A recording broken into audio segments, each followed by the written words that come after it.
Hi everyone, I was saying welcome to the African Leadership Center Africa Debates 2017. The title for today's session is Protests, Migration and Far-Right Movements, African and European Insecurities. And the panel will also look at protests as migration and the global political economy, so African responses to a global challenge. And really, the exercise today is part of the Fellows training during their 12 months here at King's. The African Leadership Center Fellowship programs and activities have been designed to support the Center's vision to building a new community of leaders that generate cutting-edge knowledge on peace and security. And we offer two types of fellowship programs: degree awarding programs and non-degree programs. So the degree awarding programs is the Peace and Security Fellowship for African Scholars, and that involves a 12-month training here at King's, where young junior academics in universities in Africa come to King's and do the MSc Security and Leadership MSc Security, Leadership and Society, also offered here by the ALC. And then they go on a 6-month attachment to a university on the continent. And our non-degree awarding program is the Peace and Security Women Fellowship Program. And it's where young mid-career women go to our office in Nairobi, to the center in Nairobi, to do a 6-month training program. And then they also go on attachment for 6 months at a regional organization on the continent.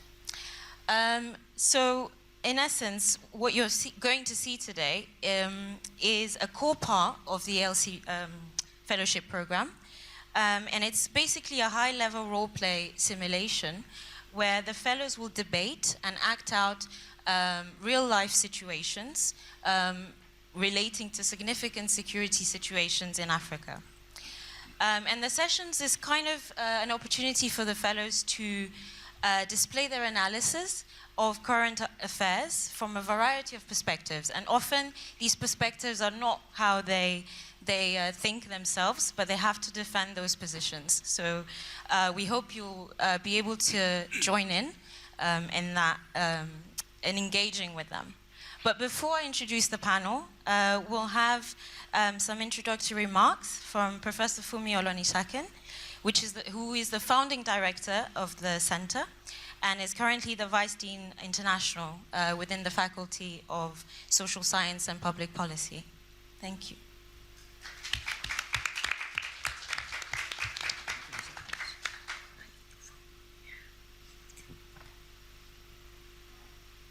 Thanks, Nyanka. Good morning. Good morning. Good morning. Oh, thank you. I love a bit of feedback every now and again. Thank you, Nyanka. It's a pleasure to have you here. Welcome again, this time to King's College, London. Typically, at this annual simulation seminars, we tend to focus on a number of events in Africa. Those who are familiar with the simulation seminars now will see something really different about this year's agenda or topic of this debate. And there's several reasons why. I don't think that we can talk about an Africa that is disconnected from the rest of the world anymore. Not only is it not fashionable anymore, it is also not, it is not a true reflection of the global realities. And so, because times are changing, because things are changing, I want to depart from my normal introductory remarks, at least in the past when I had a chance to take this podium. I would like to offer some kind of thematic introduction to this subject. It's an unusual subject. For the ALC, it's no longer unusual because we want to send a message with it. I think it's important to send a message.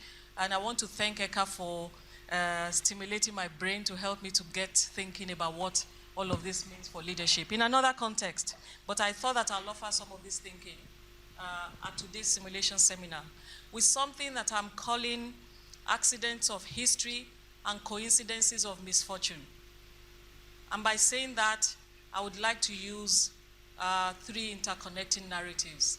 I want to give an introduction about conversation, contestation, and coincidences, all right, when it comes to the convergence of African and European security, which is what we're talking about today. I think we know that three events began to draw our attention to the changes and to the folly of disconnecting Africa from the rest of the world. One is the migration crisis that we saw in Europe. Two, of course, is Brexit. And three is Trumpalism, if you can call Trump's emergence in the US that. All right? They changed narratives. We don't even know that people are aware that narratives about Africa have changed in terms of its relationship to the rest of the world. They changed a big narrative, and that's what I think we should focus on as we begin to think about today's debate, and we listen to our debaters today and our panelists today. That idea that African voices and events in Africa are largely disconnected from Europe, I think we can scrap that narrative for good. Not least because globalization had been pointing us in that direction for some time. But if you sit in Europe or in the US, which seems very much like a fortress, you'll think, well, hungry Africans don't matter. The voices really, you can keep listening to it. Okay, yes, you see them on Facebook, you see them in different other fora. If we have tight immigration policies, we can keep the hungry away, we can keep the ambitious away, and we can keep the notorious away. And take only a snippet of the wealthy elite, those who match our own, who look like us, who speak like us, talk like us, and have resources to give to us. We can keep them away from Europe and the rest of the world. Europe in particular, on this occasion.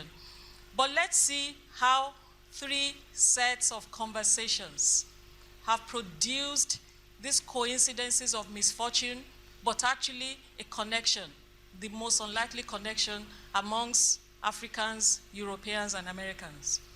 The first set of conversation has to be the age-old conversation in Africa, which in our books, in the literature, and in the media, you know, they're so familiar.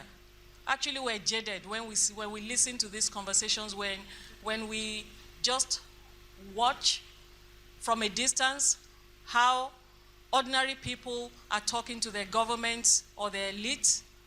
We see who's talking and who's talking back and how they're talking. That's the notion of conversation here. It's not just about a dialogue or an open discussion. But you can find conversation, and I take this back from, I try to adapt this from the notion of conversation in Europe's long 18th century. If you go back to the conversation in the long 18th century in Europe, the idea of what goes on in the public sphere is what you find in the literature. But also the idea that those discourses are not just about the overt conversations that we have in coffee houses, but you can bring art into it and see how one piece of art is in conversation with another, isn't it? For those who are not familiar with this, I've found the work of Jürgen Habermas very, very fascinating in this area. You have a lot of fascinating literature. If you impose the notion of conversation on the events and the antecedents of the events of the last few years, you begin to see closely, and we saw in Africa, the nature of the conversation. It was about the silent and the excluded who were talking back to their leaders in a number of ways. The conversible spaces, as you call it you can call it in the literature, were not always the political spaces. But what we saw very, very easily were the elections, who was elected, how they were elected, and some of the dynamics around this. What we saw were political discourses, and then openly, glaringly, we saw the aftermath or the impact of those things in the poverty and expression of poverty. And we disconnected all of this from conversations where government talked to people through their policies, through the decisions that they made, which excluded them. But those people were talking back through silence. When they talk back through silence, everything is fine as far as Europe is concerned. There's stability in Africa. So therefore, what is this that we're talking about? A new form of security regime for Africa. And also when they talk back by retreating from the state, away from their governments, and doing their own thing. All right? In terms of informal economy, in terms of sometimes very interesting, creative things going on, theater, art, and many artists talk back in Africa. Many musicians talk back. Their art speaks to you. But we're far removed. You don't hear what they're saying. Sometimes we hear it when the music is unveiled, as was unveiled in Sierra Leone during times of election. Then leaders change because young people are speaking passionately.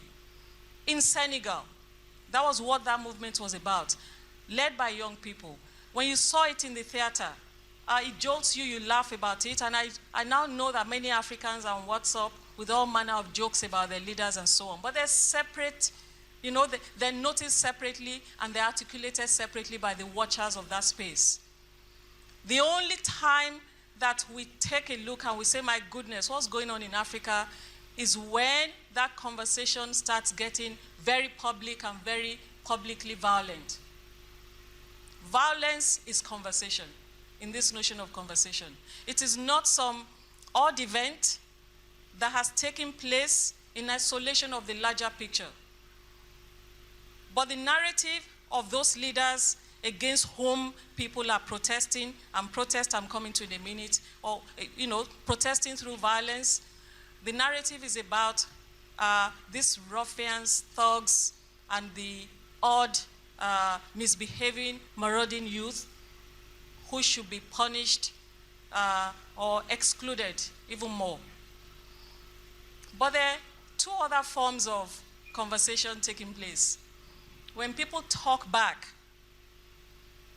through protestation that does not have violence at the heart of it, and through protestation that is so evident, so widespread and massive, we begin to see a bit of shift.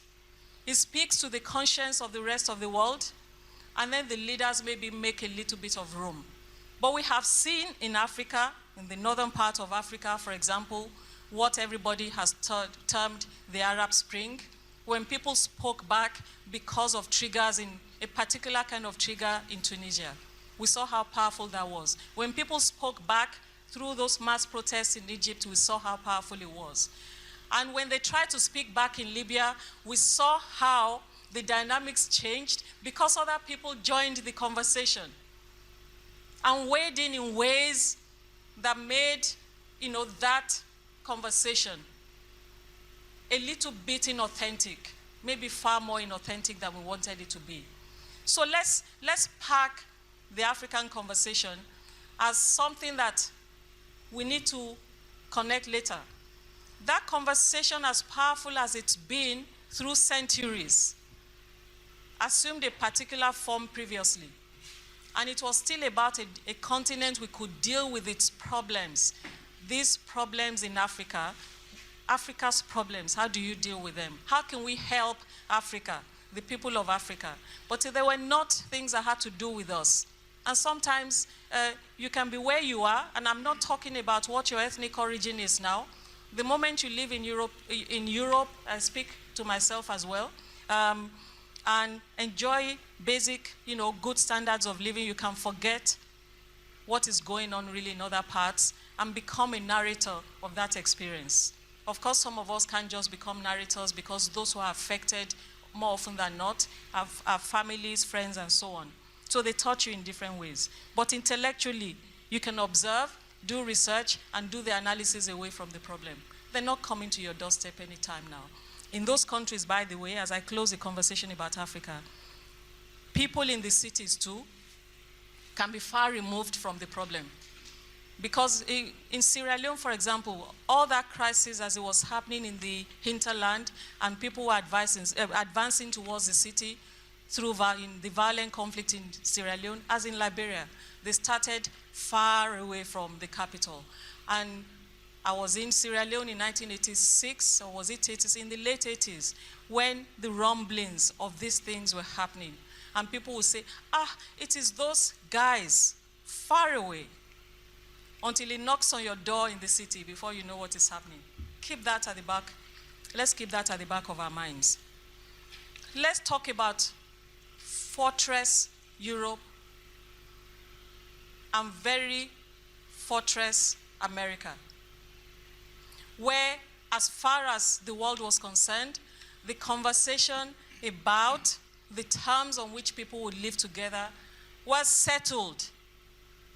Where decent people, there's only one element of conversation I will use to connect this later, where decent people, civilized people engage in debates.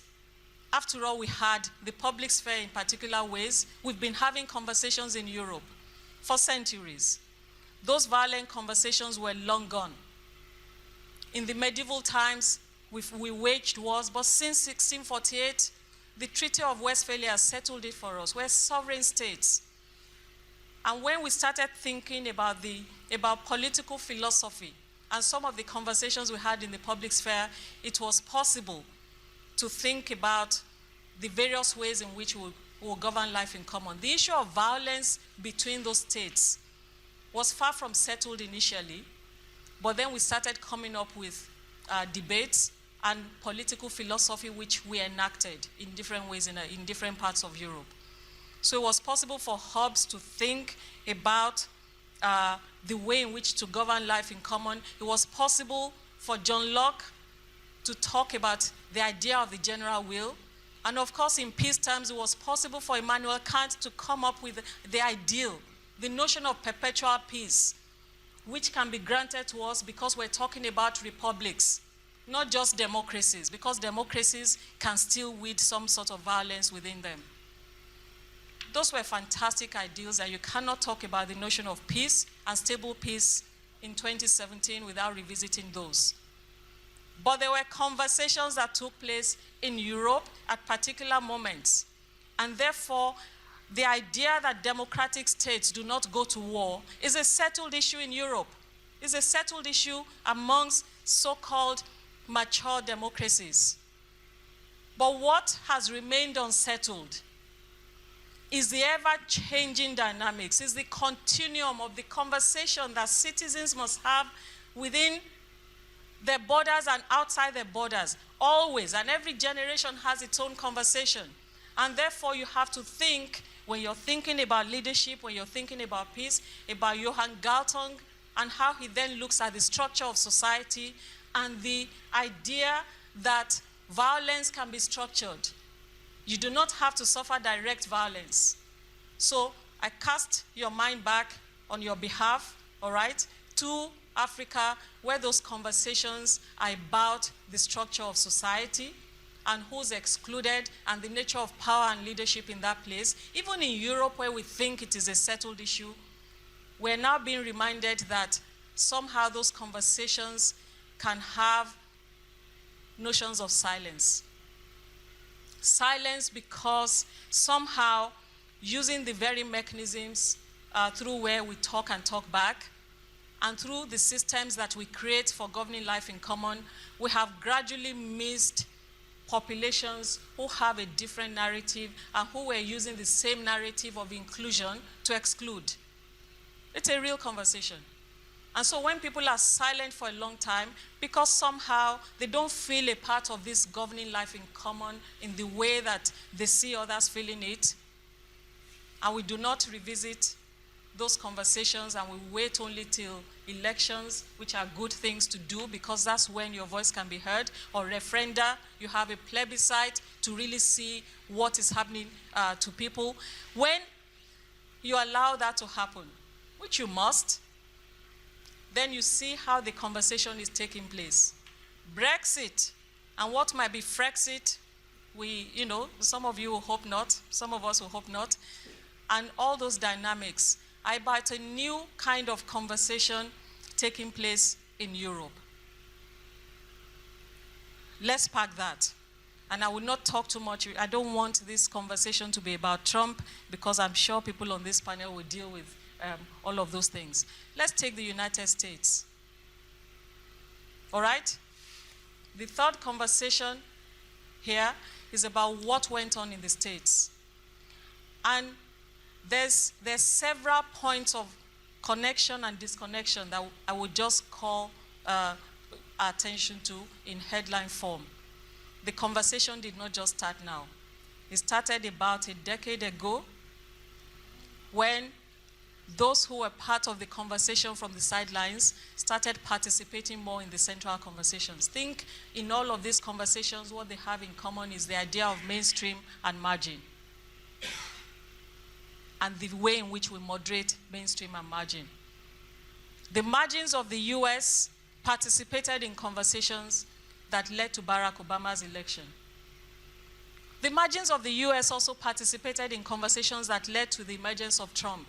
The connecting narrative between Brexit and Trumpism is this. Both of them had leaders, I don't want to say imposters, had leaders who helped those people at the margin and their narratives come to the center. And the beauty of leadership, or maybe the worry about leadership, is it about mutually held goals. We always hope it's mutually held goals between people and their leaders, which will lead to positive outcomes. It's not news for leadership students that the outcomes are not always positive. But there was that exchange, mutuality, and some people captured the narratives very, very aptly. They read the margins, the narrative in the margins, and brought it to the center, and they emerged themselves as leaders. So the marginalized found a shared narrative, not a shared experience, but it is possible to capitalize on the narrative of the margins and bring it to the center in ways that are disruptive. But nonetheless, those people have spoken through the very, very processes, okay, that they created. And I'm still optimistic that in Europe, in the UK, and in the US, that cyclical pattern of having very public conversations will allow us to always get people to speak again. It's not settled. The reason why Africa can no longer be, and this is where we talk about the contestations part of things. Those conversations had inherent contestation in them. In Africa, in Europe, it's about a contestation. If you like, call it between mainstream and margin, call it between classes, call it between all manner of social group, that is always going on. But that contestation in Europe, that contestation in Africa and in the States have produced some connecting dynamics. And I want us to now focus on those connecting dynamics. One of the dynamics is that the conversation crossed borders. You gradually began to see in Africa, in the Middle East, in certain parts of the world, contestation which were about extreme radical ideas. That's a form of conversation, though, as well. If you want to take the notion of conversation to the fullest, the connecting narrative among all of these continents is a conversation which produced a particular form of contestation. And therefore, the notion of radicalized violence is not the preserve of any of these continents, but they have all suffered it. That's a connecting narrative. That's the convergence of misfortune. You can also see the connecting narrative in the idea of migration. Migration itself is part of that conversation. I may choose to talk to my leaders by leaving the environment and not being part of that place. I may choose to pursue my idea of living well and living long in another place. I may choose to observe through a globalized process what a young person's life looks like in the next country, and I want to be part of it. The porosity of borders has been part of conversations in Africa for a long time. But even the borders have become porous and have reached Europe. But Connecting narratives again, the conversation between global elite in Europe and the States and that in Africa. They had been having a closed conversation before. Now the conversation has been made very open. That closed conversation was, how do we help you? So you almost see a connivance between African leaders and the rest of Europe. Can you help us keep your people within the borders? Let's give you a few millions to do it. Do they even spend a few millions on their people? We have never, as Europeans and Americans, asked ourselves, what is it that makes a young person cross that dangerous territory and they find themselves in Lampedusa, or in the case of or those that go to Yemen? Why would somebody rather die? And they know they might die. One of our fellows had a brother who was, this was a few years back, who was going to cross to Yemen. And he asked his brother, why are you doing this? Who was not as gifted intellectually as him, and so could not find a way out in terms of education very easily. You're going to die crossing those high seas. And the guy said, I would rather die because I'm already dead in Ethiopia. That's what he told his brother. We saw only the places that were at war. We did not ask ourselves, what are we doing to enhance the lot of these people, their misfortunes? Because every time we trade with their leaders, every time we are in conferences with them and we give them money to support what we know is not going to trickle down to their people, we're enhancing that conversation. We're affecting that conversation. That's what has come out to the open. Radicalization, migration, development, collaboration, and the way it has connected the narrative of Africa and Europe in a very special way. And we have to see that actually, whether we like it or not, the reactions in the UK, where the marginalized were talking to their government, even though it was not about Europe. All right? It was a form of contestation. It resulted in exit from Europe. That was a leadership deficit, a big leadership deficit, and we don't have to return to it now.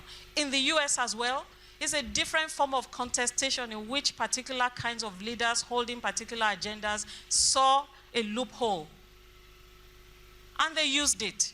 It's a contestation because actually people voted. And whether we like the outcomes of it or not, people had a conversation through elections. Africans have had their conversations through everything: exclusion, terror, conflict, silence, mass protests. Migration, that's what it's about. But unfortunately for the people of Europe, the traveling migration has created a different thing and has affected their own debate. I wanted to open this conversation in that way for us to say that this is not a very usual debate we're having here today. It is not a debate just about Africa. It's a debate about Africa and its connections, permanent connections with the rest of the world, which we ignore at our own peril if we're going to stay in Europe and disconnect those conversations. And I want to participate very energetically in this debate because I myself want to take ideas away for the research I continue to do, because all of these things around conversation, contestation, and the convergence of the misfortunes of Africans, of ordinary Africans, of ordinary Europeans and ordinary Americans, all of this are about leadership. But for the first time, we have seen the agendas of ordinary people make it to center stage, for good or bad. We're listening to some of the narratives as disjointed as they might sound because of the other agendas that feed into it. I hope our panelists will tell us, offer us some kind of solutions or some kind of ideas in terms of how we think about all of this. And I'm sorry to have gone on for so long. I thought it was important to offer some kind of opening remarks that gets us thinking about the business of the African Leadership Center, the intellectual contributions it must make, the values it must insert in those spaces, and the policy decision-making that it must contribute to for this generation, because this generation of Africans and the rest of the world have to think differently about issues of their borders, their states, and the policies that their governments take, the policy decisions that they take over time. Thank you very, very much. Thanks.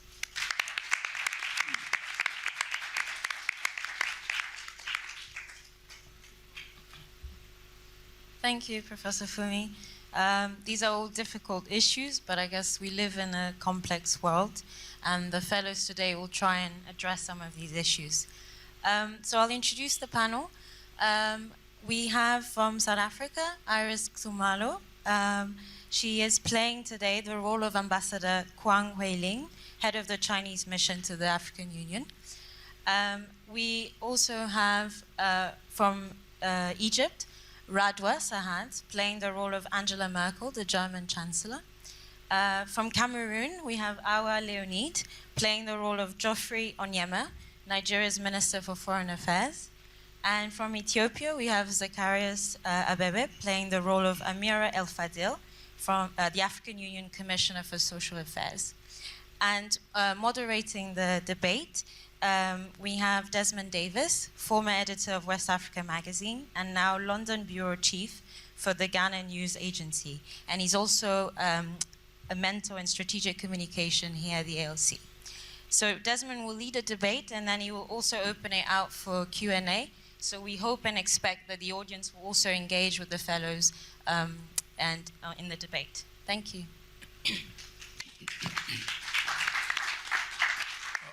Thank you very much, ladies and gentlemen. In 2013, the African Union decided that it will have an agenda called Agenda 2063, which will move the continent forward. But in the process, with the momentous changes in the global affairs, things are not looking too good, because the continent itself has always depended on external resources to move things forward. And if new governments in the US or in Europe are looking inward, what is going to happen to the external support that Africa is looking for? And also, what about the young people who are supposed to take the continent forward? They're abandoning the continent itself in huge droves, and that is also creating a lot of problems. So we have a panel here today to discuss whether how the whole thing will pan out in the next few years. I'll start off with opening statements from Madam El Fadil from the Commissioner for Social Affairs at the AU. Thank you, Mr. Chairman. Good morning to you all. It's really a pleasure for me to participate in this timely and relevant topic. 50 years ago, one of the founding fathers of the Organization of African Unity, Kwame Nkrumah, called Africans either to unite or perish. And for us today, this call remains more important than ever. Africa can navigate these turbulent times that we are facing today successfully and realize its renaissance through integration and solidarity under the spirit of Pan-Africanism. In this regard, Agenda 2063 remains our roadmap to achieve the Africa we want, a prosperous, integrated, and peaceful Africa driven by its own citizens and representing a dynamic force in the global arena. I hope we'll have a very fruitful time, and I'll be happy to address the questions that you may have on the African Union and its agenda. Thanks so much. Foreign Minister Geoffrey Onyema. Mr. Moderator, fellow panelists, distinguished guests, all protocol observed.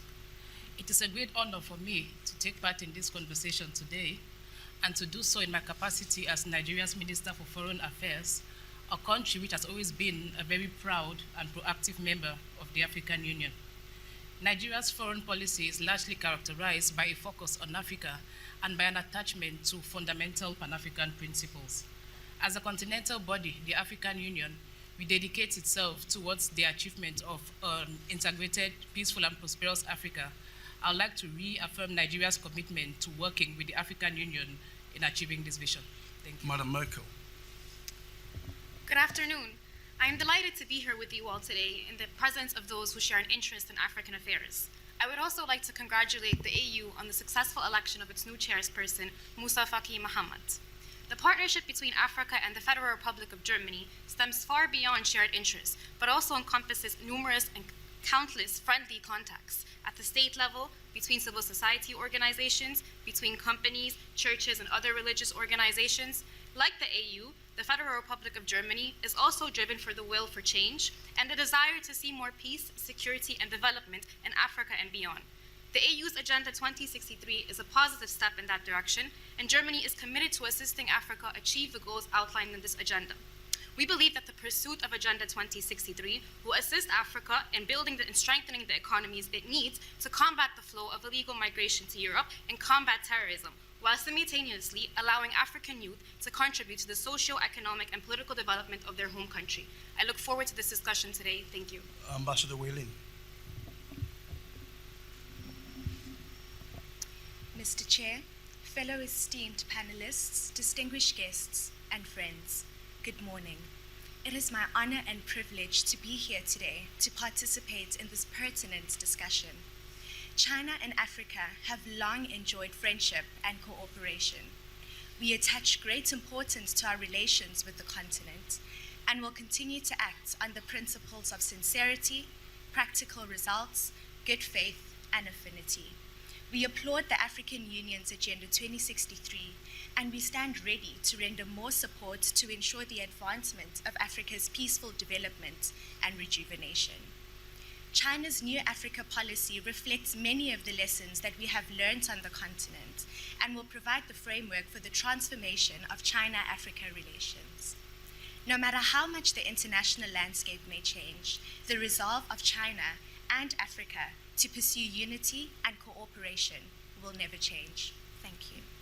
Madam El Fadil, the report by the Kagame panel said that the AU is ineffectual, is dysfunctional, and more than 1,500 resolutions have been adopted, and no one knows what's happened to them. So it's not looking good then for Agenda 2063. Well, as expressed in the His Excellency's Paul Kagame's report, the African Union acknowledges that it has a serious limitations, but we are not bound by our limitations. We identified our limitations, and still we build up on our strengths, and we work together to overcome those limitations. And Agenda 2063 is different from the other documents, first because it's a bottom-up approach, and we have consulted as many possible, as many people as possible, and we have consulted civil societies, citizenries, and in this regard, the citizenry of Africa have taken ownership of the process as well as the outcome of this document, and this makes Agenda 2063 smoothly implemented than any other documents. And this document is also different from the other documents because it's a result-oriented.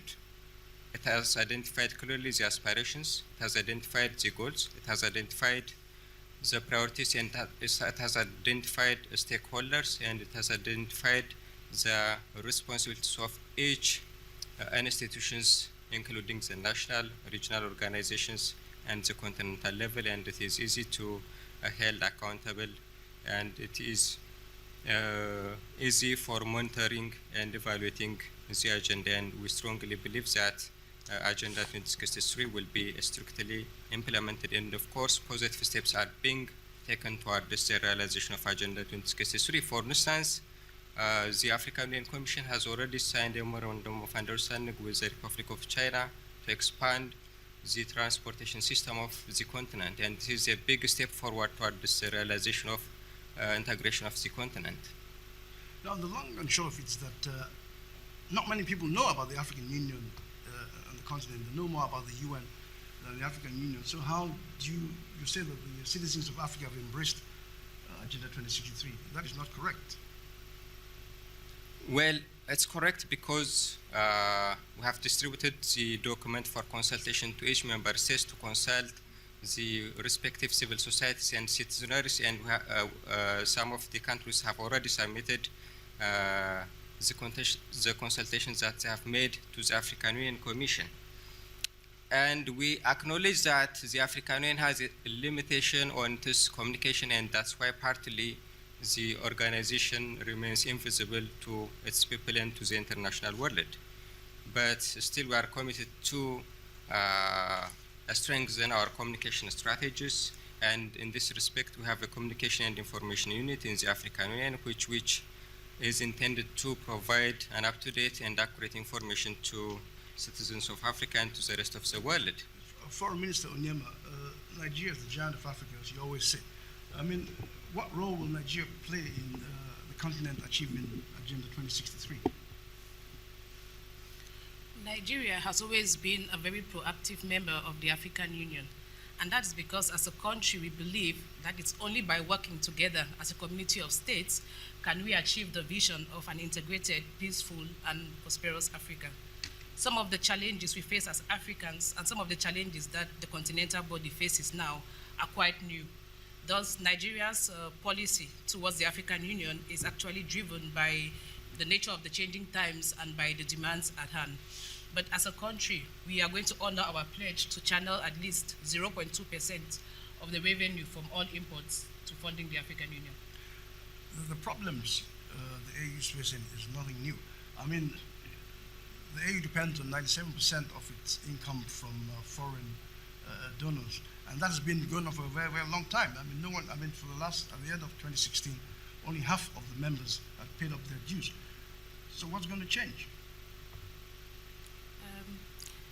Nigeria has always been at the forefront of measures at the African Union to make sure that the African Union is financially viable. We are going to work with other nation states to make sure that as the African Union, we put our best foot forward. Ambassador Whelan, China is no longer just a third world country doing business with Africa. It's a major global and military power. So in that light, will you still maintain your non-interference stance? I think firstly, the People's Republic of China would love to reiterate that we seek partnership and cooperation with our partners and our friends all over the world, and not domination or hegemony or leadership necessarily. Traditionally, yes, our position has been non-interference, both within security and political affairs, but because of the changing nature of the international landscape, we find it incumbent upon the People's Republic of China within its capacity to contribute to the international peace and security landscape through multilateral initiatives to build and maintain peace and through defense and military cooperation. You said you're not going to interfere in internal affairs of African countries, but in Djibouti, against the advice of the World Bank and the IMF, you've given a dictatorship a loan. The People's Republic of China will not withhold the resources that it has to countries who desire to develop, to countries who desire or need our resources rather to fuel their development and to fuel their industrialization. As a result, we see our engagements in Djibouti as, well, it's multifaceted, but it's one, it represents military and defense cooperation. Two, it speaks to our desire to assist Djibouti through industrialization in order to alleviate poverty and to enhance development. Your desire to assist Djibouti is because you're going to have a military base there. That is reflective of our military and defense cooperation. Madam Merkel, do you now regret opening Germany's doors to all those refugees? Of course not. Germany assumes and recognizes its responsibility to the international system in combating the flow of illegal migrants, but also in assisting these migrants assimilate in the European context. It is illegal under international law to simply turn a blind eye towards these migrants showing up in our borders, especially because they risk their lives at times to make it to Europe. And so it is not in our policies, and we will never regret offering these people shelter and support to desperately vulnerable populations. You're trying to get the new government in Libya to resolve the problems of migrants. But I mean, it was two members of the EU, France and Britain, that went in and caused the problem there that has opened the doors. So what do you say to that? We acknowledge the situation that is happening in Libya, and we are monitoring it very closely. It is with great regret that we say that we have not engaged with the EU as much as we should have in the past with regards to the situation in Libya. Instead, we have resorted to engaging with the UN and the League of Arab States, and as you see, the situation in Libya is not the best at the moment. That being said, I would like to reiterate that Germany voted against the resolution to use force in Libya, and we were highly against this scenario from the very beginning. Yeah, Ambassador Weilin, I mean, Chinese nationals are actually moving to Africa in a big way, and most of them are actually economic migrants. I mean, how do you see that in terms of what's happening in Europe? Well, for us as the People's Republic of China, we encourage cross-border communication, interaction. We encourage people-to-people exchanges, No, I'm talking about especially if Chinese it's within the framework. economic migrants who are going into Africa undercutting local businesses and even people in the market, creating even further tension in society. We do not necessarily believe that we are undercutting But in local Zambia, businesses they're undercutting per the se, chicken sellers. but we do believe that as our interaction with the continent increases, that it is important for us to ensure that we build trust, and this is why we have utilized high-level engagements in order to build mutual trust between the Chinese as well as our African partners, as well as to encourage our enterprises to work within the framework of the law, to contribute positively to their local environment, and to do better in terms of their record with regards to environmental and their social responsibilities. Okay. Please feel free to ask questions. Yes. Who are you and who do you represent? Thank you, my sister. Thank you. I'm Sally Kalikata from the Civil Society, All African Civil Society Forum. And I think, Mr. Moderator, I was waiting for you to say this, but since you did not, I will want to suggest that your panelists, all round, and I will make one exception, only a little bit, they're all enemies of their people. You can see the connivance between the African leaders and their Western and Chinese and their German and Chinese counterparts. This is a disgrace that across your continent and regions, your people are protesting in large numbers against your policies. And I'm sorry, Commissioner, you keep talking about Agenda 2063. Your people are hungry across the continent today and they're insecure, and you're talking about 2063. You don't even have any solution to offer them today. And nobody knows about your Agenda 2063 amongst your populations. Consultations with whom? Mr. Foreign Minister of Nigeria, your people are protesting, your government is hardly really catering to their daily needs, and you are talking about the leadership you offer the continent. Are you not ashamed to even see your position? Please do not talk about your role in the Gambia, because that was just an accident. Madam Merkel, I sympathize with you because you are the friend of refugees. You are the friends of Syrians and all the people you have let into your border. Is it not the case that you might lose the next election because many people in your country are not happy with you for opening your doors to these foreigners and strangers, some of whom are throwing bombs against your people? What are you going to do about that? And yes, you stood on the fence on Libya, but you are very much a part of this European agenda, which is sidelining Africa. And the Chinese ambassador, please do not tell us how you are the friend of Africa, because you are not the friend of Africa. All your people, you are bringing laborers to Africa to compete with our people. The people are being sidelined. Sometimes you even bring all of these ex-convicts to come and work in Africa. You're trying to purge your population of what you see as a bad element. You bring them to our continent to come and rape our people. You need to speak up and stop calling yourself the friend of Africa. Please be frank about what your agenda is. You are not a friend of Africa. Thank you so much. Yes, indeed, Ambassador Weilin. I mean, Chinese have been involved in illegal gold mining in Ghana, and the other day 1,000 of them were expelled. So, I mean, let's hear your response to and also. Okay, I'll respond to this in 4 parts.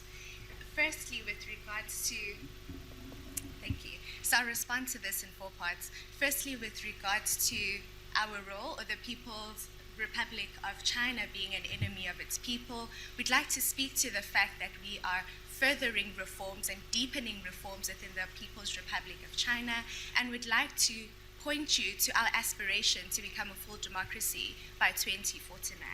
Secondly, we would like to speak to the allegations of Chinese enterprises sending ex-convicts to the continent. And we'd like to again refer you to the law, the People's Republic of China's law on the control of the entry and exit of Chinese citizens, which prohibits the ability of ex-convicts or people who were previously detained from leaving the continent and also from leaving the country, and also prohibits Chinese enterprises from using people with a criminal record in their engagements abroad.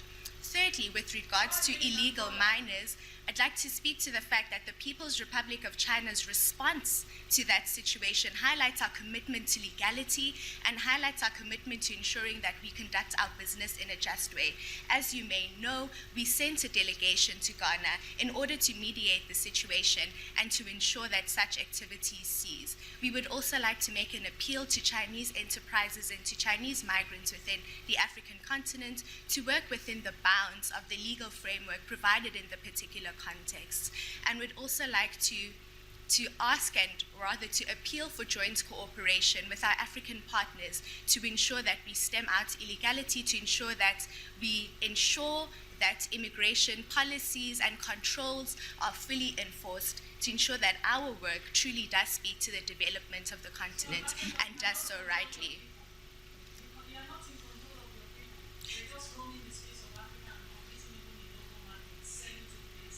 That is not the case. Chinese engagements in the continent are multifold and multifaceted, and we have over 2,000 different types of engagements, speaking to just the intense nature of our engagements with the continent and our relationship building with the continent. I think this has indeed provided challenges for the People's Republic of China, but we see this as a positive problem, and we do not believe that these teething problems should be utilized to attack our growing economic ties with the continent. Madam Merkel. Yes. I would just like to argue against what you were saying, that this is endangering.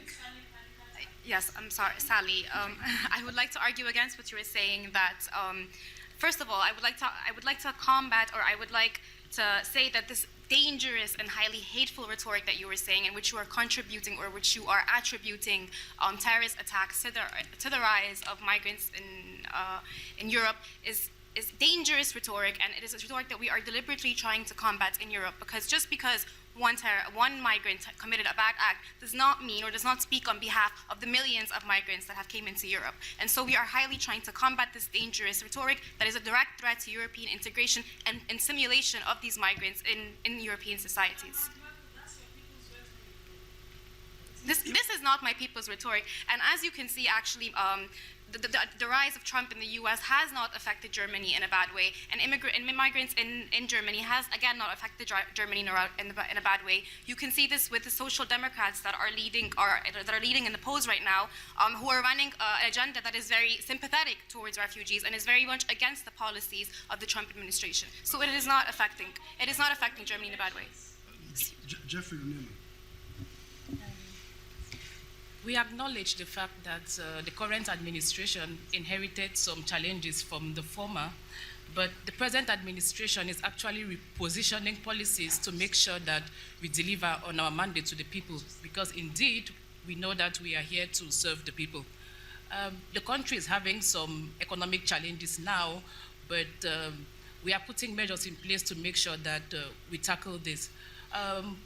Former administrations had spent huge amounts of our foreign reserves importing everything into the country, from the food we eat to the clothes we wear to the manufactured products that we use. And this preference for imported products, in doing so, we provide jobs for the young people in the production countries while our own young people here go unemployed. It is the agenda of this current administration to reverse that. We are going to ensure that we diversify the economy, we improve manufacturing, and we revive the culture of consumption of local goods. We are going to, consume. But there's also a problem with leadership. Where is your president? I wouldn't say that there's a problem with the leadership. our president is currently on vacation in the United Kingdom, and the president is hale and hearty, and he's still carrying. What happened to Obudu Cattle Ranch? You can't vacate there. You cannot do vacation there, Mr.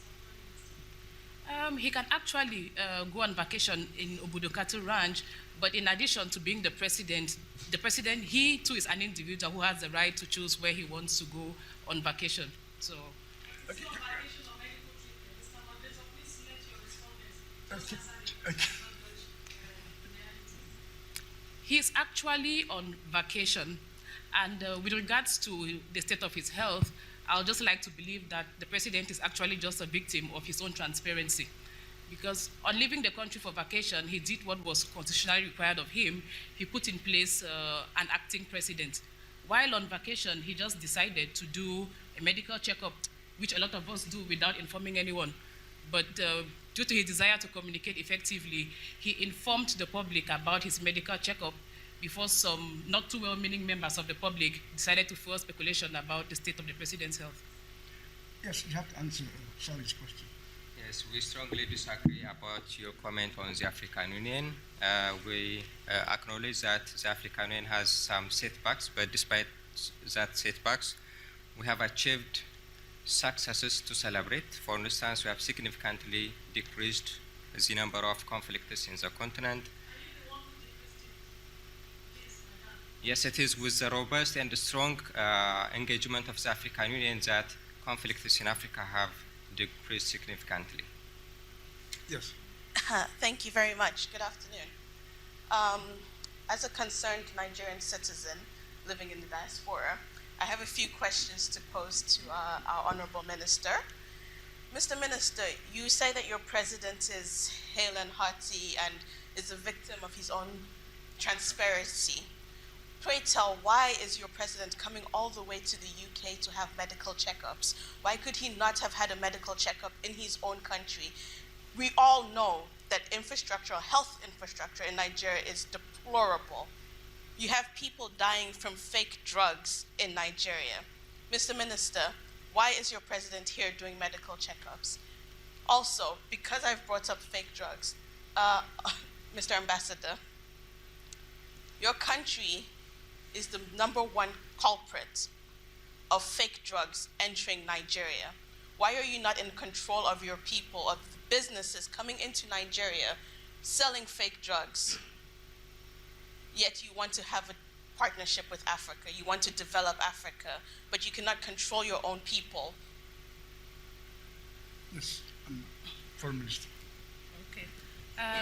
Thank you very much for that question. But like I said earlier, the purpose of the president's trip to the United Kingdom was not for medical checkup. He was actually here on vacation, and while he was here, he just decided. This was actually just a coincidence that he was here and he decided to do the medical checkup, because I would like to disagree with you, because the medical infrastructure in Nigeria is quite good, and this is. So why are you and your counterparts flying out of the country every month to go do checkups? I would not say that is the case, because the medical infrastructure in Nigeria is actually quite good, and this is evidence. When last did you have a checkup in Nigeria? I had a checkup in Nigeria a couple of months back. As you're all aware, the Lagos state government, the federal government of Nigeria, was able to stamp out Ebola with speed and efficacy, and that speaks to the effectiveness of the health infrastructure in Nigeria. Ambassador William. Yes, thank you for your question. With regards to what you refer to as fake drugs, I would like to reiterate that the People's Republic of China's engagement with the African continent is multifaceted. And as a result, we appeal to our enterprises to ensure that they increase the quality of the goods and services that they provide to the continent, to ensure that this enhances and benefits the interests and the health of African people. Secondly, we would like to speak to the fact that China is engaging and calling for joint cooperation with our African partners to reduce inferior goods or products entering the African market. And we'd also like to point you to the mechanisms that we have developed to ensure that there is a reduction and hopefully a complete eradication of inferior products within the continent. We have developed monitoring and evaluation programs, both within the People's Republic of China, and using cooperation to ensure that this is done too within different African contexts. Secondly, we have developed supervision mechanisms that speak to this problem and seek to alleviate it as well. Thirdly, we would like to again urge our enterprises within the continent to respect African peoples and to ensure that the goods and the services that they provide truly do benefit and speak to the developmental needs of the people. Thank you. Yes, Madam Merkel, actually, a lot of people say that the migrants come from Africa, economic migrants. Of course, they're economic migrants. When I interview them, the argument they give is that, well, the money that should be in Africa to help us develop is already in the European banks, so they come to get a piece of the action.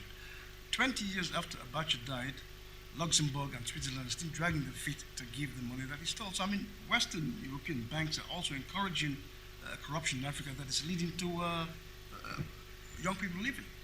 Thank you for your question. I would just like to reiterate that the issue of financial crime is not just something that is unique to Africa, but also occurs in the context of Europe and Western countries as well. And so there are many cases where you have corrupt businessmen and corrupt politicians money laundering their money into European banks as well. So this issue is not just unique to Africa. That being said, the EU has one of the most robust frameworks in the world to combat the use of, or combat the transactions of financial crimes. And it is constantly being reviewed every year by the EU Commission.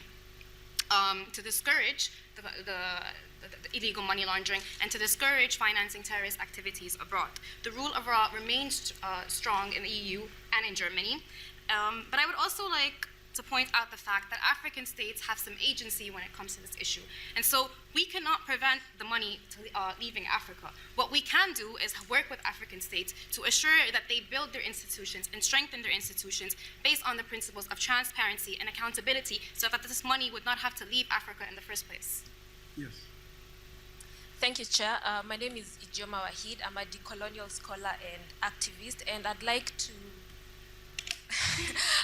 draw the attention of the panelists to the topic of education.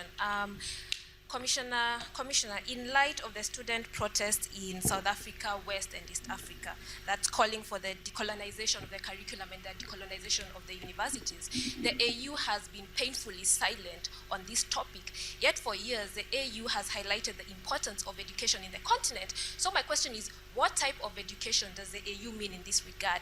And what's the AU's positionality on the epistemic revolution that's happening all across the continent, where students are calling for the end of the intellectual and cultural hegemony of Euro-American discourse?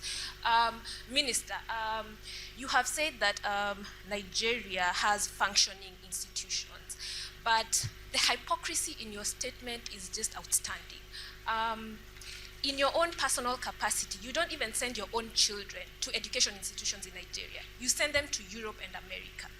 You don't even educate them in Nigeria. Please comment on that. And Ambassador Wei Ling, over the years you have awarded scholarships to various African scholars, and in your opening statements you talked of a mutuality, cooperation with the African continent, but I have had the privilege of looking at the content of your curriculum, and it's very China-centered. There is no alternative discourse in the curriculum in China. And my thinking is that the African scholars you're giving these scholarships to are just bodies who will come back to the continent to serve your ambitions for empire. Please comment on that. Madam.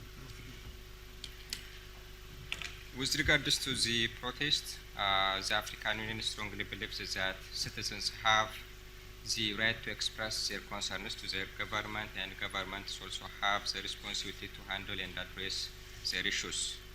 And with regards to the issue of education, well, Agenda 2063 clearly expresses that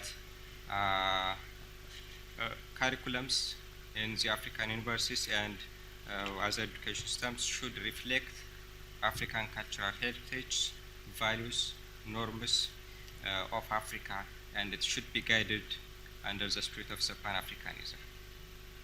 That's the position of the African Union. To be honest, Madam El Fadil, all what you've got in Agenda 2063 is what any normal government should do. You don't have to enshrine it in an agenda for 50 years to create employment, to have peace and stability in the continent. That is what should be done normally. Because, I mean, the point is knowing the EU and its record. We're not going to do anything until 2063. And then we'll be told that we need another Agenda 20, whatever it is. Well, Agenda 2063 does not mean that all of its aspirations are going to be achieved after 50 years. It's 50 years, they won't be achieved after 50 years. Yes, it's a step-by-step approach. No, All of the aspirations are not going to be achieved by These 2063. aspirations we've seen in other countries around the world. Why don't you just bypass all the problems and get to where they are now? Which problems? Right? The problems of getting to where you want to get to. I mean, we've seen other regions in the world. I mean, they've done it. So why don't you copy from them rather than wait until 2063? Well, Africa does not simply copy others' approach. It adapts to itself, and the rest of the world have not developed like in 1 year or 2 years. It has taken a long process, and the African problems in Africa are complex, and we expect that they take some time, and we are committed to still achieve what we can do in our power. And the case is not as you said. For instance, peace and security is not something that we should give time until 2063. By 2020, well, we aspire to silence every gun. And still, we want to integrate Africa economically and socially very soon. And it doesn't take 50 years to achieve all of our aspirations. Yes, for Mr. Onyema. Thank you very much for that question. It is our position as the government of Nigeria that education is a key to sustainable development. It is thus incumbent on every individual to take up as many learning opportunities as they are able to. So we do not discourage those who choose to or have the opportunity to take up learning opportunities abroad, just like we welcome students from other places in Nigeria.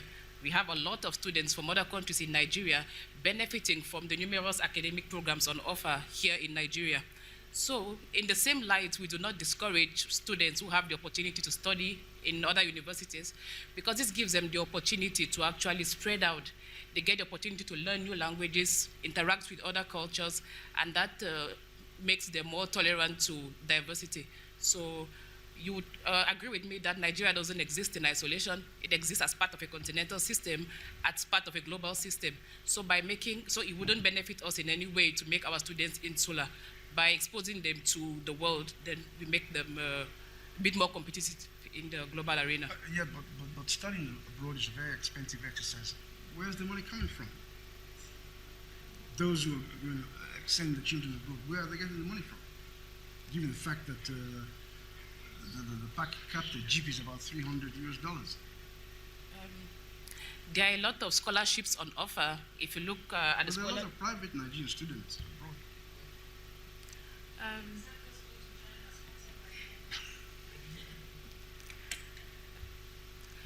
We have a lot of individuals who, in their private capacity, are able to sponsor their children abroad. But I'd like to ensure you that with regards to corruption, the government is putting in place measures to ensure that it stamps out corruption from this current administration. So I didn't mention corruption. I just said, how did you get money to study abroad? So by asking that, you implied that... I wasn't implying. There are a lot of Nigerians who are entrepreneurial. We have a lot of Nigerians who, in their private capacity, can afford... Yes, Ambassador Welling, you need to answer her question. Thank you for a robust, passionate, and engaging question. I would love to reiterate that the People's Republic of China has no ambition for hegemony, has no ambition for empire. And what we desire to do is to utilize partnership and cooperation in order to build a just international system, in order to democratize the international system, so that we can all contribute, so that we can all realize development through partnership and participation within the system. With regards to education, we see our education as an opportunity to increase people-to-people exchanges, as a contribution to capacity building within the continent, and it also speaks to our desire to ensure or to facilitate sustainable livelihoods through education. We believe that our scholarship programs increase South-South cooperation that is much needed in light of our global context. We believe that African scholars' engagement within the Chinese Academy enables them to explore multiple frameworks that gives them competing perspectives and gives them some idea, or seeks to frame, not too deterministically, but gives them alternatives of what to do when they go back home, particularly because our scholarship programs have an emphasis on going back home and contributing to your local context. We also like to speak to the fact that the Chinese Academy is located within a global context, and that we are committed to further internationalizing our curriculum to reflect that reality. Yes, yes.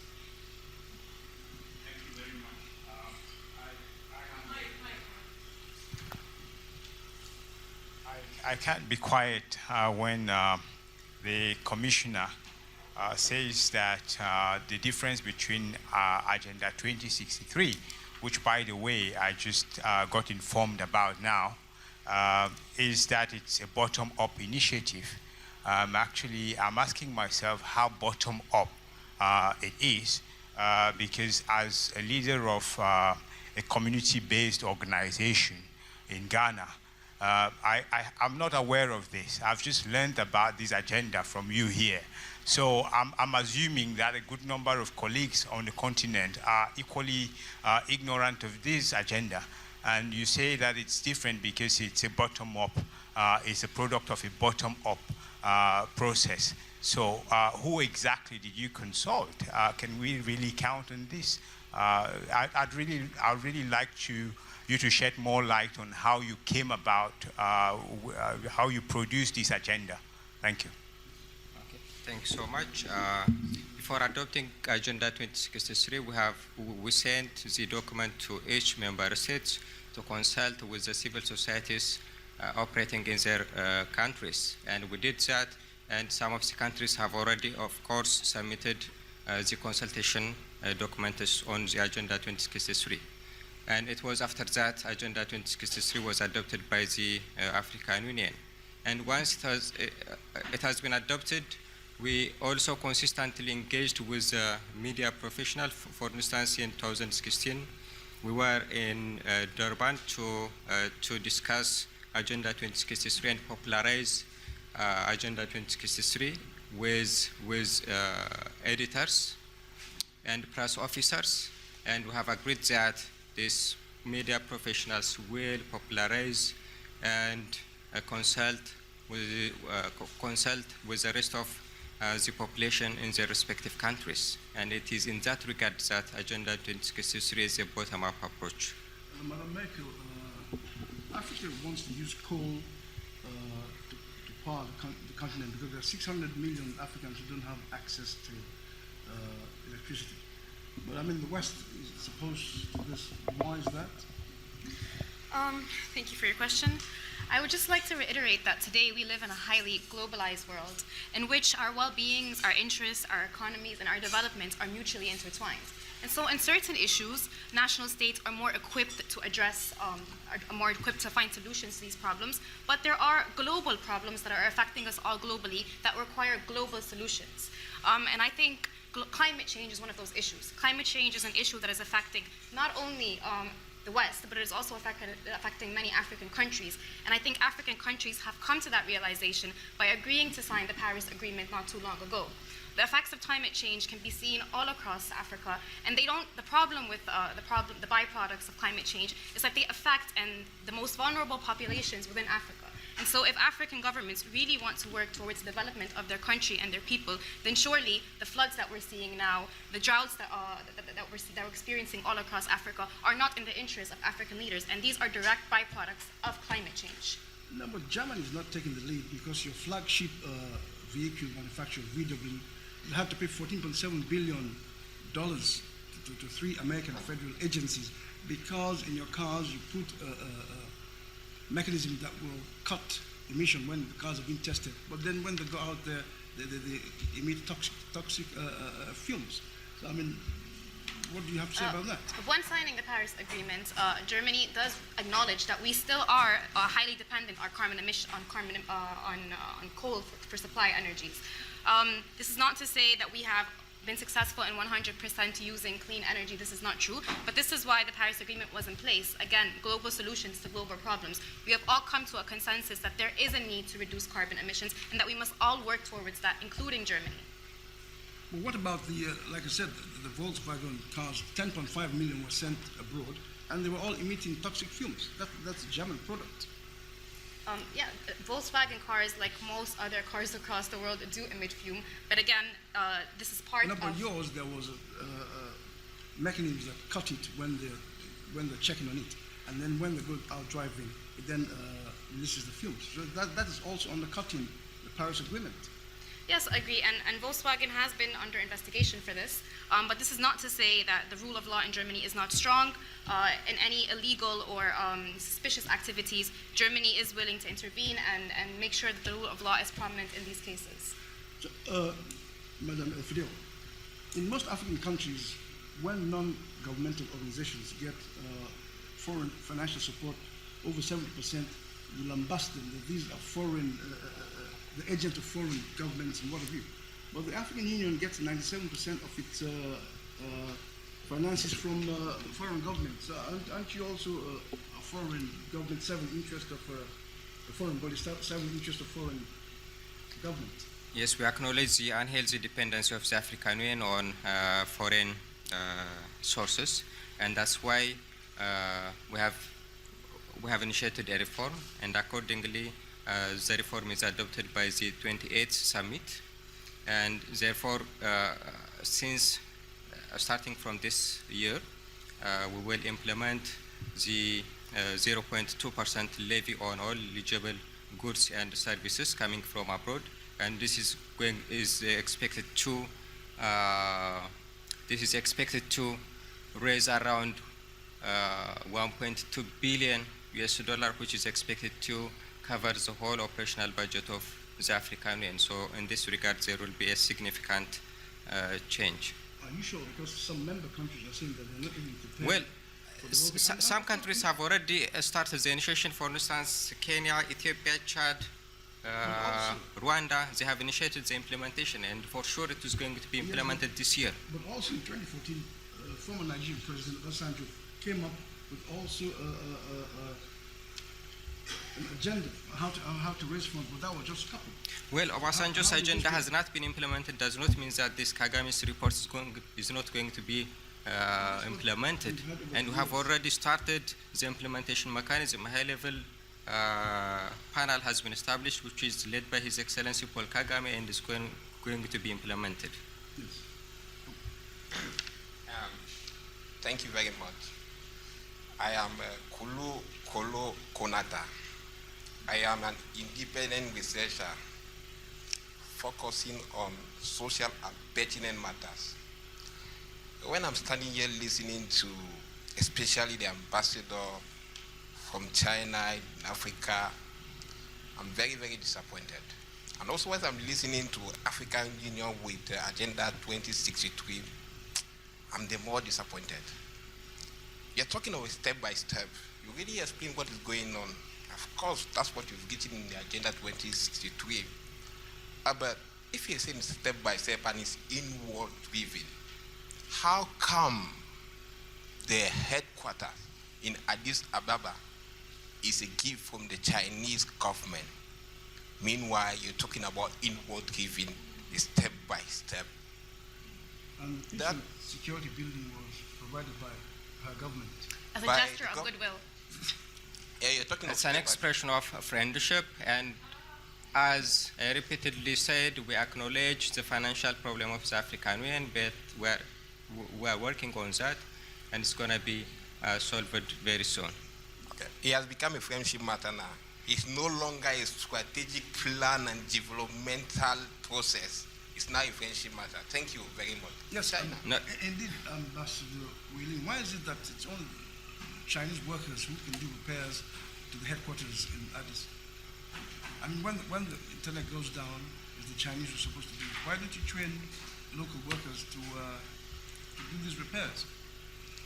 Or have you got something to hide? China.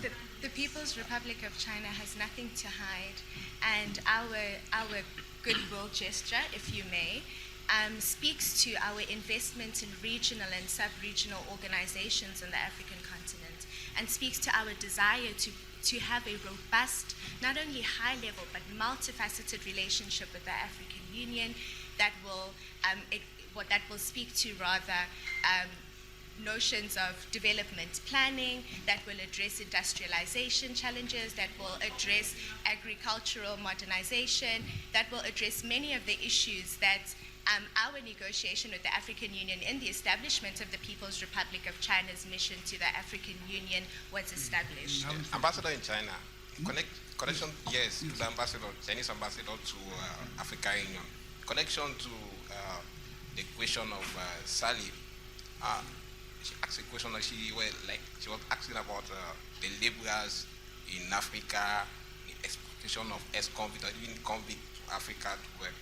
But I did a research recently in Accra. It's a neighborhood in Cameroon, and I realized that they were not only Chinese laborers, they were also Chinese sex laborers. And it came to a point that some of the consumer of that particular good were complaining of sex workers that are Chinese, and some of the consumer of that good, which is a good that is becoming very popular in Accra, were complaining of the increase of price. And I was just asking me, why are you going there if the price has increased? Why don't you consume local good? What are you saying about this? Are the situation becoming so complex? Thank you. Yes. It is not the policy of the People's Republic of China to utilize prostitution in order to advance cooperation with African countries, so we will not continue to give that topic any more attention than it deserves at the moment. I would like to speak to also, because I noticed that I didn't answer your question about training local workers to ensure that they do the repairs. I would like to point you to our New Africa policy that speaks to, my apologies, our desire to ensure that we enhance skills, that we contribute to skills development, and that we have more African labor on our projects maintaining property than we do at the current moment. Thank you. Madam El Fadil, the UN has said that access to basic internet services, it's a human right. Why are you quiet about the shutdown of the internet in the English-speaking part of Cameroon? How can there be unity on the continent when governments can take such arbitrary action? Well, freedom of expression and access to information is well recognized under international human rights instruments, but all these rights have their own limitations and restrictions, and the actors in Cameroon should be in accordance with those restrictions and limitations, and it should be in accordance with the international human rights instruments. But that is also affecting your dissemination of information about Agenda 2063. If there's a shutdown in that part of Cameroon, how will we know about Agenda 2063? Well, Agenda 2063 is not going to be only communicated through website means. We have different communication strategies to expand the awareness about Agenda 2063, and I don't think the shutdown in Cameroon is a permanent one. Okay. Thank you very much, Mr. Chair. My question, well, my name is Ijoma Johnson. I'm with Africa Now. We're a Pan-African organization. I'm the coordinator there. And I will have to say I'm very, very disappointed with our African esteemed colleagues here. How is it that we're here prioritizing the migration issues that Europe has when we have major challenges of our own? 80% of the refugee movements are contained within the African continent itself. We know that Ethiopia is hosting currently about 750,000 refugees. Uganda is hosting about 500,000 refugees, all from neighboring countries. You see what is going on in South Sudan.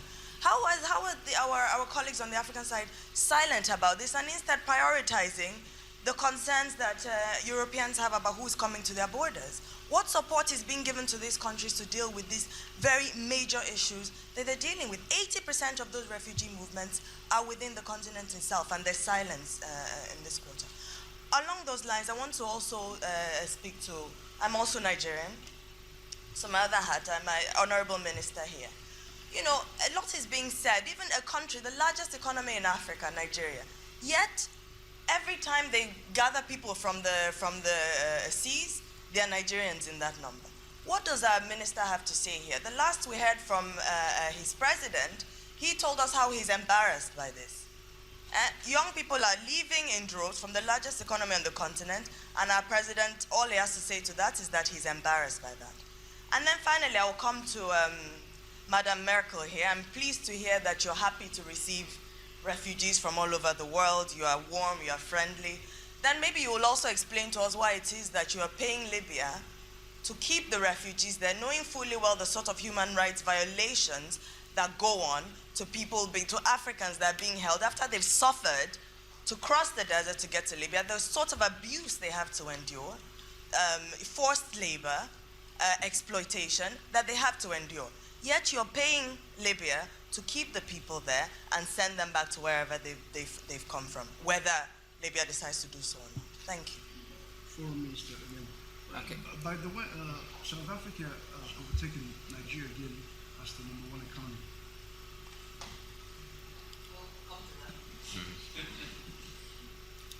Thanks so much. The issue of migration, whether it is within Africa or outside Africa, the root causes are the same. It's about conflict, it's about poverty. And what we are doing is to tackle those root causes of migration, whether it is within or outside the continent. And that's what Agenda 2063 is all about. We need to solve permanently and sustainably the political, social, and economic discontents of our people. And our priority is about fighting conflict. It's about fighting poverty. But you see, all of these problems you mentioned, who are the ones responsible for these problems? African leaders. Well, this is a very complex problem, and saying it's an African leader's problem is a very linear and reductionist analysis of the problem. They are the ones who cause the problem. They are the ones who cause economic instability. As I said, it's a very complex problem, and it's reductionist to generalize that the problem absolutely lies on the leaders. Foreign Minister, Thank you very much for that question. As a government, we acknowledge the fact that the recent unprecedented movements have caused complex interactive and security issues between the sending countries, the transit countries, and the receiving countries. As a government, we acknowledge that, and the focus of this current administration is to stimulate growth in the economy in order to provide jobs for these young people, in order to increase the standard of living and prevent migration out of the country.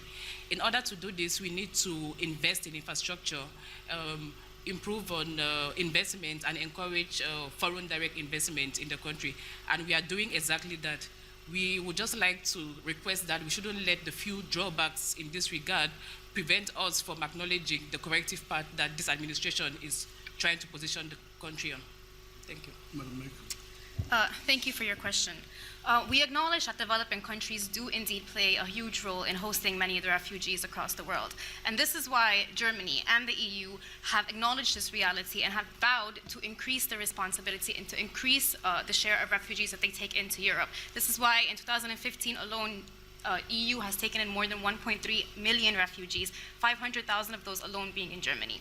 And so we acknowledge that we do also need to play a role in combating what I would like to call a global crisis, because I do not believe that this crisis is only in the, discussing this crisis is only in the interests of Germany and EU relations. It is very much also in the interest of African affairs, particularly because all of these migrants that are coming to Europe are from, most of them are from Africa and are dying and risking their lives to go to Europe or to make it to Europe. And so saying or framing this issue as a Western issue or as an issue that is European-centric is very misleading, because then you're taking away attention that deserves to be shed on African governments and why these people are willing to risk their lives and are dying crossing the Mediterranean, and what the government is doing to address that.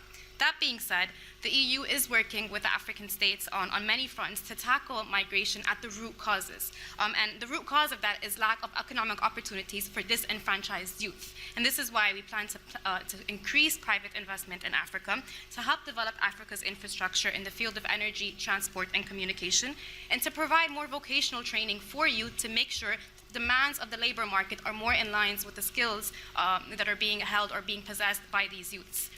With regards to the situation in Libya, again, we acknowledge that the situation in Libya is not the best it can be at the moment right now, but this does not mean that thousands of Libyans have not died crossing, trying to make it to Europe and crossing the Mediterranean. So in trying to keep these refugees within the Libyan context, we are not trying to send them away from Germany or to put them in danger. What we were trying to do actually is save their lives, because we do not want them to risk their lives crossing the border and trying to make it to Germany. And we are providing development aid to Libya to assure that these refugees are being adequately compensated or are being adequately looked after and supported as the situation in Libya evolves. Yes, but between the 18th and 19th century, 50 million Europeans left the continent to go to Africa, Asia, North America, all around the world. So what's different now? We do not like to dwell on the tragedies of the past. We live in a very different context and different world right now. And the times are very, very, very different.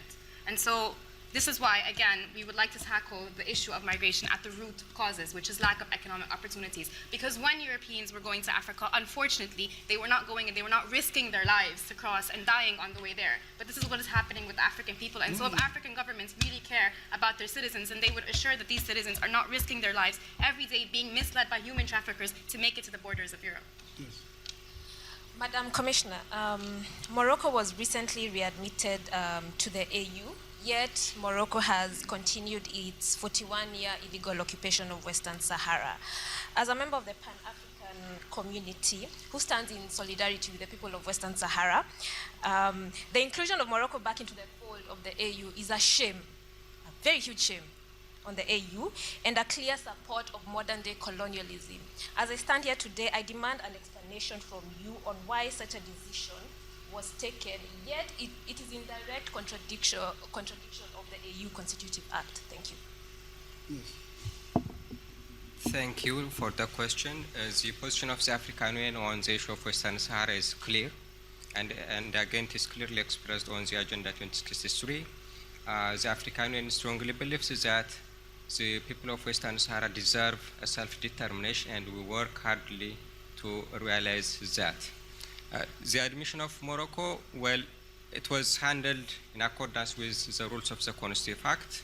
According to the Constitutive Act of the African Union, any African state, if it gets the support of a simple majority by the members of the African Union, any African states can join the African Union, and Morocco has exercised that right. And we believe that Morocco's readmission to the African Union is an opportunity for us to work together with Morocco to resolve the problem of Western Sahara sustainably. Yes.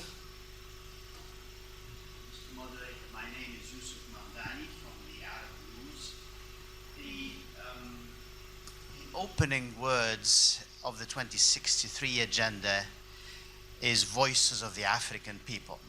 I fear you have the wrong panel around you, Mr. Moderator, because you seem to tell us that leadership in Africa rests with those people at the top, whether ill or well elected. I believe we should perhaps have a different kind of people. So I have a couple of questions for our African representative, Madame Merkel, as well. If you look at a number of countries, we see that voices of people are suppressed. Legitimate dissent is criminalized. And we seem to think that governance is the sole preserve of governments. And yet we don't see this being reflected. with respect to what you said about the root causes, research has shown that the root causes of these that cause the flow of migrants are not economic only. They are essentially governance related. It's the deficit, the governance deficit, that have pushed many of these people to the shores of Europe. And it is the misguided policies of some of these various leaders that we see representative here that have caused that migration. And Europe, and particularly European Union, seem to condone these misguided misgovernance policies, simply because you would like that particular person to stay there because he or she in power will keep all these security threats where they belong, namely in Africa. And so therefore you think if we, through some economic help or gave employment to youth, they will stay there. That is an illusion. Okay, thank you so much for your genuine comment. The African Union again believes that the root cause of migration is not only the governance deficit, it's also an economic problem, social discontents, and political discontents. Of course, political discontent covers a governance deficit, and it requires a concerted effort of all institutions at all levels. National government should cooperate, regional economic committee should cooperate, and the continental organization African Union should take its responsibilities and should live up to the expectation of. How do you explain some governments shooting protesters? Can you explain that? Protesters? Yes, So, being shot. yes, the African Union strongly condemns I any. haven't heard the African Union condemns any government shooting peaceful protesters. Well, the African Union always calls for a maximum restraint of the use of force against peaceful protesters, and it also calls demonstrators to peacefully vent out their grievances and anger to the government. And in this regard, for instance, the African Union chairperson, Madam Zuma, has had a consultation with the Ethiopian government with regards to the protest ongoing in Ethiopia, and it clearly expressed its opinion that she is concerned about the use of force against protesters. Well, anyway, she's just been appointed. We hope that she'll follow through when she takes it. Yes, Madam Baker. Thank you for your question. I do agree with you that the causes of migration are multifaceted and are not just due to economic reasons. Although lack of economic opportunities is one of the fundamental reasons why migrants are prepared to risk their lives in search for better opportunities.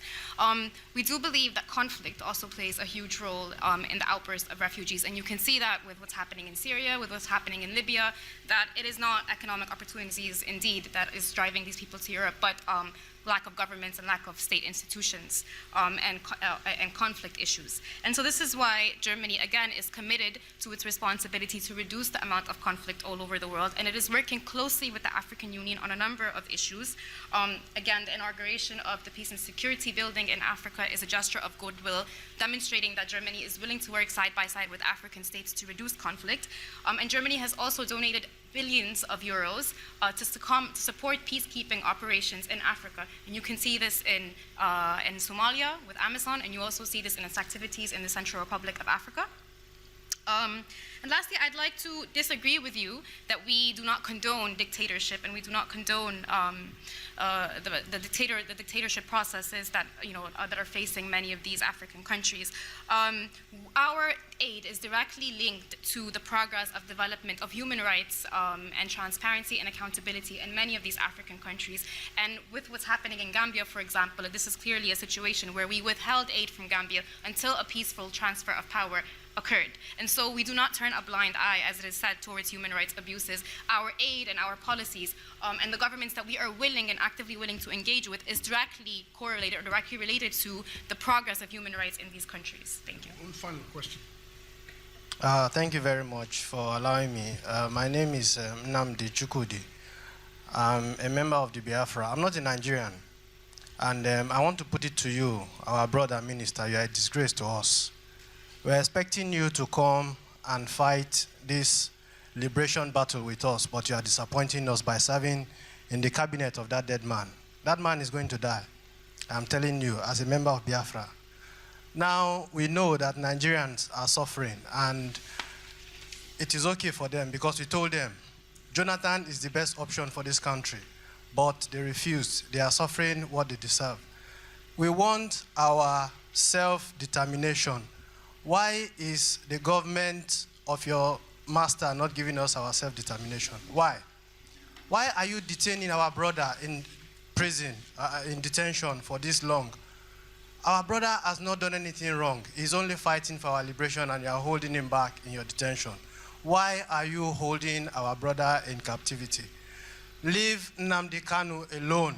Tell your master to leave him alone. We want our self-determination, and we are telling the whole world to come and hear our case. We don't want to be Nigerians, we want to be Biafrans.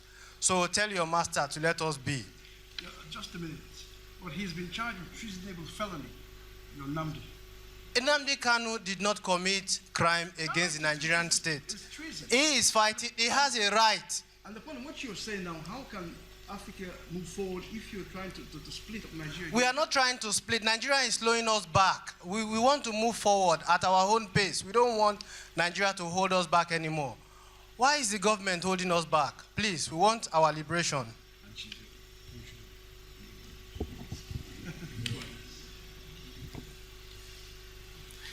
It is our position as a government of Nigeria that in order to move beyond the challenges that we face as a continent, we need an integrated, peaceful, and prosperous Africa. That is why we are very much against the balkanization of Africa.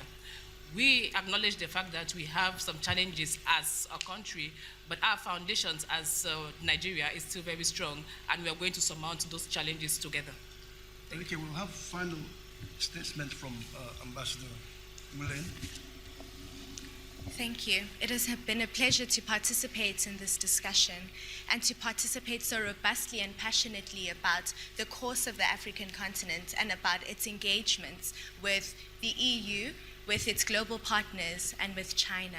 We would love to reiterate our commitment to advancing Africa's peaceful development, to advancing its peace and security agenda, and to advancing its broader goal of unity and Pan-Africanism in a very challenging era. We would love to reiterate again that no matter how much the international landscape may change, no matter how much the insecurities may seem to confound us in a way, that we remain committed to pursuing unity and win-win cooperation with the African continent. Thank you. Thank you. In light of all the alarming events taking place in the world today, Africa and Germany must continue to work together in resolving a number of issues, particularly the flow of migrants that has fueled the rise of far-right movements in Europe and radicalization, which is affecting the West just as much as it is affecting developing countries. Today's highly constructive and robust discussions are a step forward in resolving some of these grave and drastic issues through sustained cooperation and mutual friendship. Africa's well-being remains at the heart of German interests and the rest of Europe, and we look forward to many years of mutual growth and exchange. Thank you. Foreign Minister Onyema. I am actually delighted by the robust and engaging nature of the conversation we've had here today, and by our commitment towards the achievement of a peaceful and prosperous Africa. Indeed, the challenges that we face on the continent and as a globe at large do not restrict themselves to specific borders, and only by working together can we actually surmount these challenges. Thank you. Madam. Thank you, Mr. Chairman. I take this opportunity to underline the fact that the Africa we want does not happen spontaneously. It requires the concerted effort of political leadership, the citizenry, and institutions at national, regional, and continental level. I call member states to honor and commit themselves to the realization of Agenda 2063, and I also call all Africans and African descent to take a personal responsibility for the destiny of the continent. Thanks so much. Well, thank you very much, ladies and gentlemen. I believe the debate will go on and on for a while, given that Africa is one step forward and two steps backwards. But anyway, let's hope that with Agenda 2063, things will improve a lot better. Thank you very much.